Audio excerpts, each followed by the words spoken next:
The rain hammered down in waves, thrashing the rusted tin roof of the crumbling apartment building like angry fists. Water streamed in through the cracks in the windows and pooled in corners of the floor, soaking through old towels Marie had laid out hours earlier. She was just returning from her second shift, her uniform damp, her shoes squelching with each exhausted step, when she saw the bundle on her doorstep.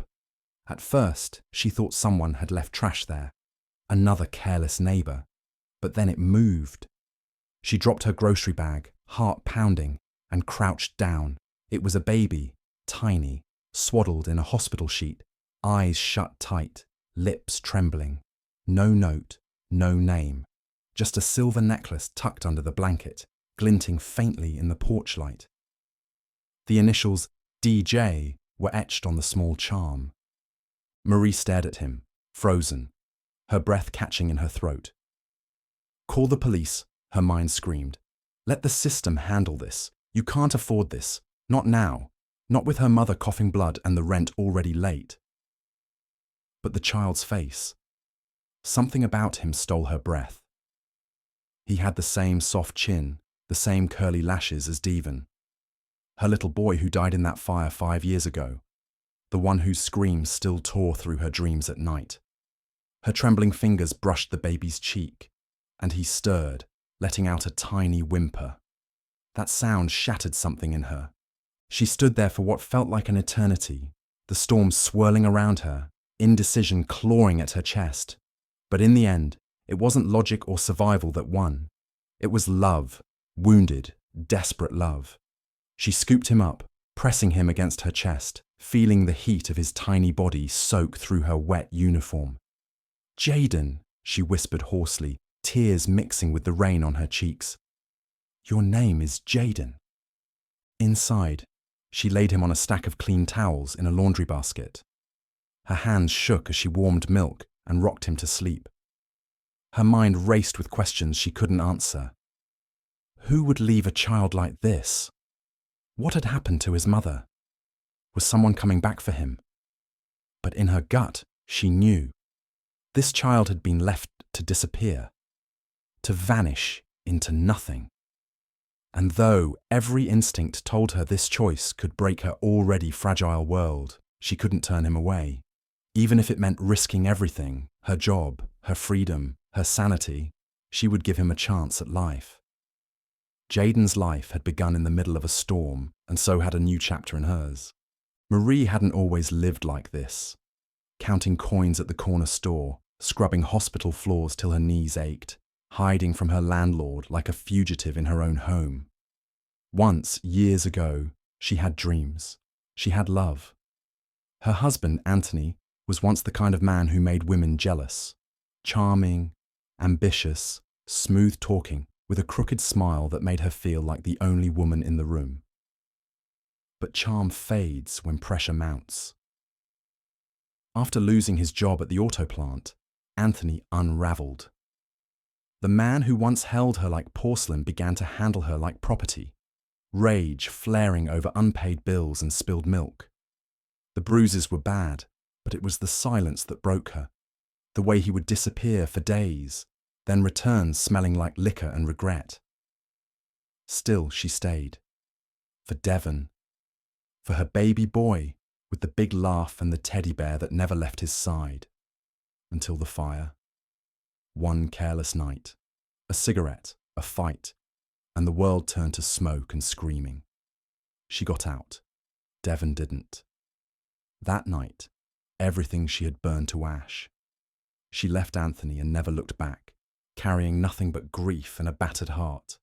Now, Marie lives in a cramped one-bedroom apartment with peeling wallpaper and mould in the bathroom. The neighbourhood is loud with sirens and bitter with struggle. She works 2 cleaning jobs, days at the hospital, nights at a downtown law office, moving like a ghost between floors that don't know her name. She's invisible to most, pitied by some. The nurses at the hospital whisper behind her back, "Poor woman, lost a child, took in a stray like it'll fix her soul." The lawyers treat her like background noise, Her landlord bangs on her door every week barking about rent. "This ain't no charity house," he says, glancing too long at Jaden, as if the boy's presence violates some unspoken rule. And maybe it does, because Marie has no adoption papers, no legal rights, no answers. Just a boy who calls her mama and looks up at her with the same trust her Devon once did. Jaden is 8 now, bright as morning and gentle in ways the world doesn't teach. He reads above his grade level, loves science experiments, and has a laugh that could light up the whole damn building if anyone cared to listen. He knows they don't have much. He's grown used to second-hand clothes and dinners made from whatever was on sale. But he doesn't complain. What he does ask about, though, is his past. "Mama," he says in the quiet of their small bedroom, "who were my real parents?" Marie stiffens every time. She's told him the same story for years, that his parents died in a car crash when he was a baby and she took him in out of love. He believes it. At least he pretends to. But lately there's something in his eyes, doubt maybe, or longing. It cuts her deeper than any scar Anthony ever left. And how could she tell him the truth? That she found him on a doorstep like forgotten mail? That she has no idea where he came from or why someone left him with nothing but a necklace and hope? People tell her to be careful. A child like that, no papers, no ties, could be taken away in a heartbeat if the wrong person started asking questions. But Marie never went to the authorities. Some part of her believed it was fate. That maybe, after all the loss and pain, the universe had sent her a reason to keep going. Jaden became her oxygen, her redemption, her second chance. But second chances don't come easy in neighborhoods like hers. They come with side eyes and whispered warnings. "You're setting yourself up," her neighbor once told her, folding laundry on the porch. "He ain't yours, and one day someone's going to remind you of that." But Jaden feels like hers. He is hers, in every way that matters. She's been to every school meeting, kissed every fevered forehead, stayed up late helping with homework despite her swollen feet and blurry vision. She's patched his scraped knees and chased away his nightmares. Still, every night when he climbs into bed beside her and curls up in that space between her arm and shoulder, she feels the weight of uncertainty pressing in. She doesn't know who his parents are. She doesn't know if someone will come looking. All she knows is that she's built her entire life around a boy whose past is a mystery, and her love, while deep and fierce, may not be enough to keep him if the truth ever comes out. Jaden was 10 the day everything changed. The afternoon had started like any other, a rare sunny break in a week of grey skies, kids playing soccer in the cracked lot behind their building, Marie watching from the window as she folded laundry. Jaden had begged for a few extra minutes outside, his laughter ringing out as he darted between older boys, his wiry frame agile and bright. Then came the scream, a sharp, panicked shout that yanked Marie to her feet. She ran outside barefoot, heart racing, and found Jaden collapsed on the asphalt, his body limp, eyes fluttering. For one terrifying second she thought he was dead. Her hands trembled as she held his face, shouting his name. His lips were pale. His skin was cold. The ambulance felt like it took forever. At the hospital, machines beeped and nurses moved fast. Marie stood in the corner, wringing her hands, eyes locked on her boy's still form. Hours later, a doctor with tired eyes pulled her aside. "It's a rare blood disorder," he explained. "Very aggressive. It's likely genetic. He'll need a bone marrow transplant, urgently. The best donor would be a biological relative." The words hit like a sledgehammer. Marie felt the floor shift beneath her. A relative. A biological relative. She shook her head, her voice breaking as she confessed the truth, the whole truth for the first time. "I found him," she whispered. 10 years ago, on my doorstep. I never reported it. I just raised him. The next hours blurred into interviews and paperwork. Doctors had no time to lose, and Marie, desperate to save her son, finally did what she'd feared for a decade. She went to the police. She told them everything. The storm, the hospital sheet, the necklace with the initials DJ. She handed over the silver chain she had kept hidden all these years. Her only link to where he might have come from. The authorities launched an immediate investigation, promising to try and track down his biological family. DNA tests were ordered. Flyers were printed. But with that one desperate confession, Marie's fragile world began to unravel. Child Protective Services was called in the next day. A woman in a stiff blazer and cold eyes sat across from Marie in the hospital waiting room, flipping through forms. "You understand," she said carefully, "that by not reporting the abandoned child, you've violated multiple state laws. You're not his legal guardian. This constitutes unlawful custody." Marie's stomach churned. "He's my son," she said, her voice shaking. "I've raised him since he was a baby. I didn't steal him. I saved him." But the woman didn't care about heart or history. The law was clear. A formal inquiry began into how Jayden had lived for 10 years under the radar, enrolled in school with forged documents, treated at clinics under Marie's name. Every good deed now twisted into evidence against her. Marie wasn't allowed to take Jayden home. He remained at the hospital under medical supervision, but now officially in state custody. She could visit, but only under observation. The boy who once clung to her hand now lay in a sterile room, hooked up to machines, asking why things were suddenly so different. "Did I do something wrong?" he asked in a weak voice. Marie smiled through her tears, brushing his hair back. "No, baby. You didn't do anything wrong. I did." But how could she explain to him that loving him wasn't enough? That the system didn't care about bedtime stories and scraped-knee kisses if there was no paper to prove the bond? Every night, Marie sat by his side until visiting hours ended, then walked home through streets that felt colder than ever. The apartment felt empty without his laughter. Her guilt was a storm inside her. If she'd gone to the authorities back then, maybe they would have found his parents. Maybe he'd already have the marrow match he needed. But if she had, would she have been allowed to stay in his life? Would they have ripped him away back then too? Now she was caught in a nightmare. Her son fighting for his life, and her power to help him slipping away with every legal form filed. The cruelest part was that time was running out. Jayden's condition worsened by the day, and unless they found a match, fast, his chances of survival would dwindle. Marie paced the hospital halls, begged doctors for updates, and waited for news from the police about any leads. But in the back of her mind, a darker fear grew. What if no one came forward? What if she lost him, not to the law, but to death itself?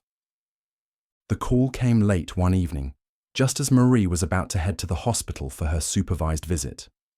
The voice on the other end belonged to a detective assigned to Jayden's case, and it was tight with something like disbelief. "We've found a match," he said.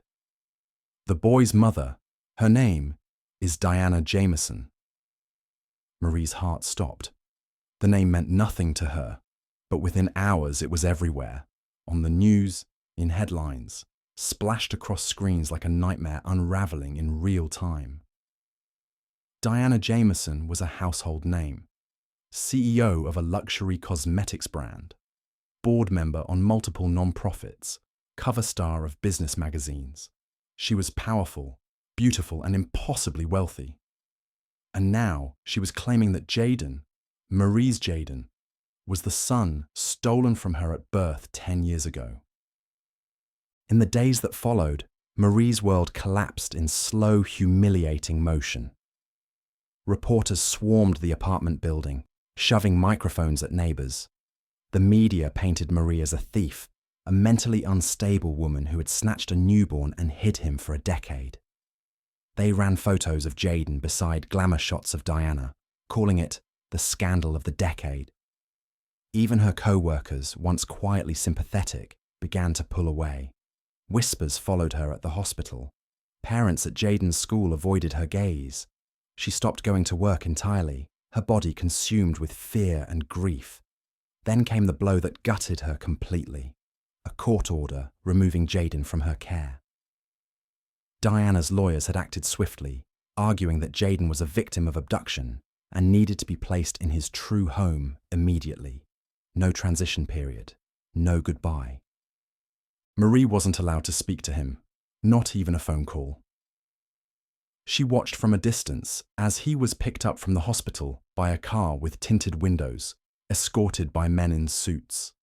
The next time she saw him was through a television screen, standing stiff beside Diana at a press conference, his face pale and confused. Diana spoke elegantly to the cameras about justice and healing and finally being whole again. Jayden didn't speak at all.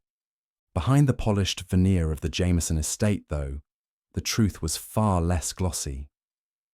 Jayden cried himself to sleep in a mansion that echoed with coldness. Diana didn't know how to talk to him. She dressed him in designer clothes that itched his skin and served dinners he didn't recognize. Nannies hovered constantly.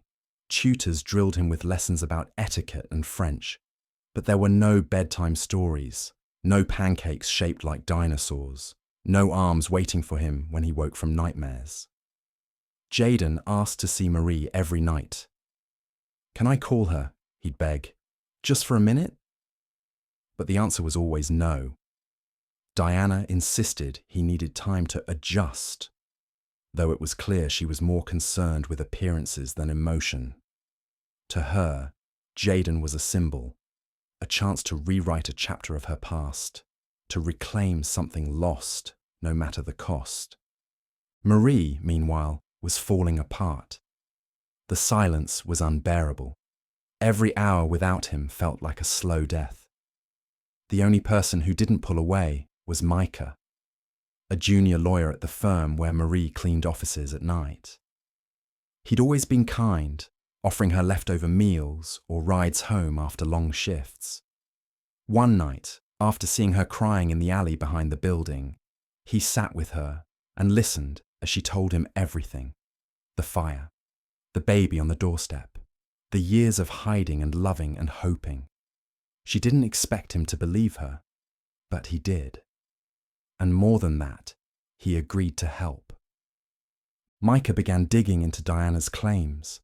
He pulled public records, court filings, hospital logs, and what he found made no sense. For someone who claimed her baby was stolen at birth, there was no trail, no police report, no missing child case, no press coverage from 10 years ago. Nothing. "That's impossible," he said, frowning over stacks of papers. If a high-profile woman like Diana Jameson had her baby taken, it would have been front-page news. But there's nothing. It's like she never even tried to look for him. The truth, as Micah pieced it together, was darker and more human than any story the media had spun. 10 years ago, Diana had gotten pregnant by a man her parents didn't approve of, a married man, much older, with political ties. Her family had panicked. A scandal like that could have destroyed everything they'd built.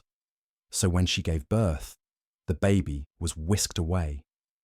Diana, under pressure and medicated, barely held him. Her parents arranged everything with a quiet donation to the hospital. The official story was that the child had died shortly after birth. No funeral, no birth certificate. And somewhere in the chaos, a nurse, a corrupt woman with a reputation for cutting corners, had taken the baby and discarded him like trash. No record, no paperwork. Left him on a doorstep in the pouring rain. Diana never searched. Not really. She was told it was over, that her mistake had been erased. She went on to build her empire, her reputation, her perfect image.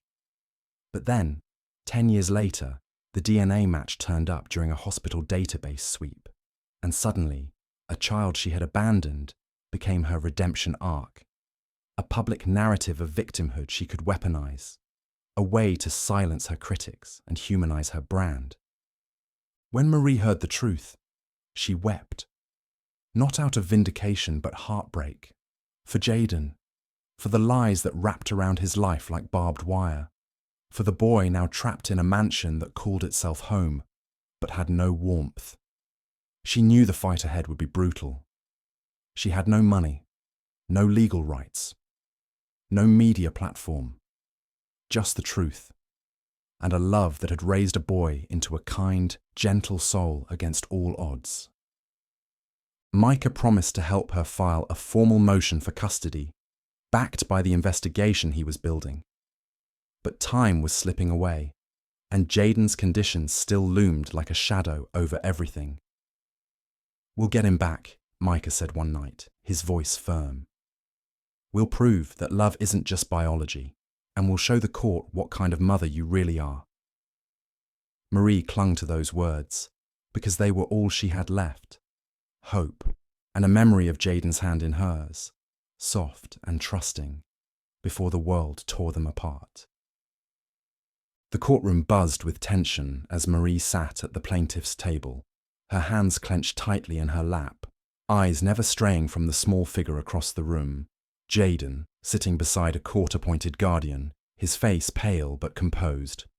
Diana Jameson, dressed in a sleek navy suit, sat like a statue, her expression unreadable beneath the perfectly applied makeup. The media had packed the gallery, cameras waiting just outside, hungry for a glimpse of the final showdown in a story that had captivated the nation. Marie barely noticed them. All she could hear was her own heartbeat thudding in her ears and Micah's calm voice as he stood and began to present their case. Micah started with the hospital records, birth logs from the day Jaden was born. His name was never entered. No infant death certificate was filed, no police report, no missing child bulletin. Then came the footage, grainy security video from a decade ago, recovered from the hospital's old archive system. It showed a nurse slipping out a side door with a bundled infant, her face obscured. Micah explained how they had tracked her down, an aging woman now living in another state, racked with guilt. She had provided a sworn affidavit. The baby was left intentionally. Paid under the table by a representative of the Jameson family, she had been instructed to make the problem disappear. The courtroom murmured, a collective gasp cutting through the tension. Micah pressed forward, revealing internal hospital memos and bank transfers, linking Diana's father to a series of quiet donations in the days following the birth. And then, the final blow, a private email recently recovered between Diana and her publicist, dated just weeks before Jaden collapsed. In it, Diana referenced the DNA match and her fears of optics surrounding the situation, saying, "This could be spun into a narrative of redemption if we move quickly. No one has to know I never wanted him." Diana's face crumbled as the evidence piled up, her composure cracking like porcelain. When the judge asked if she wished to respond, she stood shakily, her voice trembling. "I didn't mean to hurt anyone," she whispered. "I was 21, unmarried, terrified. My parents said having him would ruin everything. I was weak. I let them handle it. I didn't even hold him. They told me it was done, that he'd been placed quietly. I believed them."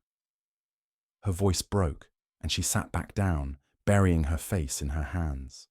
"I never looked. I was ashamed."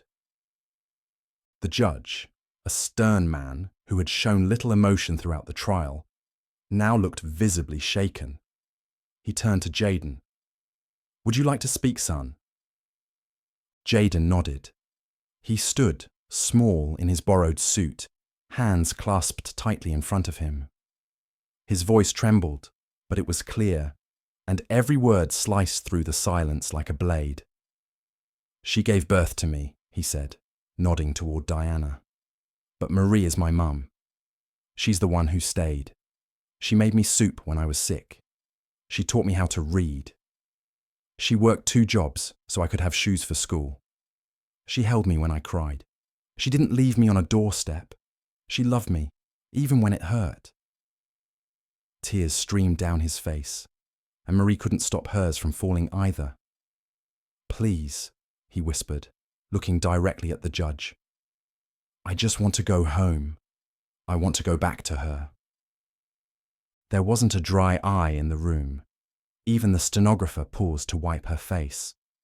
The judge cleared his throat, visibly moved, and took a long, steady breath before delivering his verdict.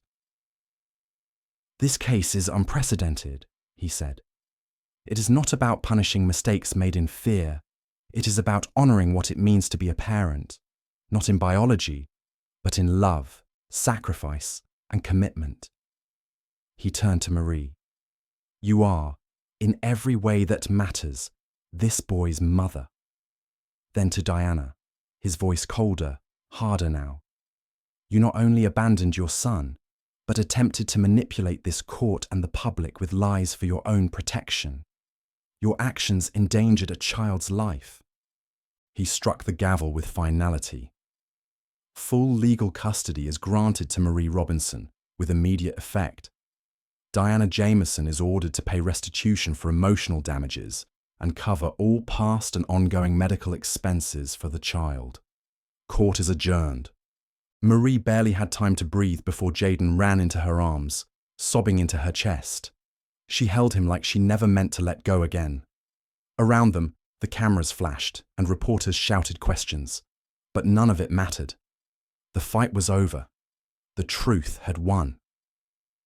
And for the first time in months, Marie felt like she could finally exhale, because her son, her whole world, was coming home.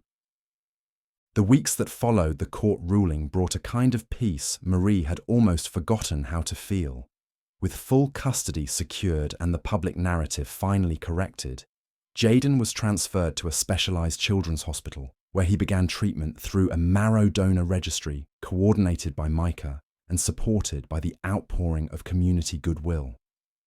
Local churches, advocacy groups, and even strangers who had followed their story chipped in to fund drives, donor matches, and hospital support. A young man from Colorado, a perfect match, stepped forward just in time. The transplant was grueling, and the recovery process was long, filled with quiet nights in hospital rooms and moments of fear. But slowly, steadily, Jayden's condition began to stabilize. The color returned to his cheeks, the spark to his eyes. By the time fall arrived, he was healthy enough to run again, laughing down the hospital halls like he hadn't a care in the world. The support didn't stop there. Donations from well-wishers helped Marie get back on her feet. With Micah's guidance, she filed for non-profit grants and small business loans. Within months, she opened her own cleaning agency, a modest but proud office in a strip mall near their apartment, now renovated and fully paid for. She hired other single mothers and women from the neighborhood, offering flexible schedules and livable wages.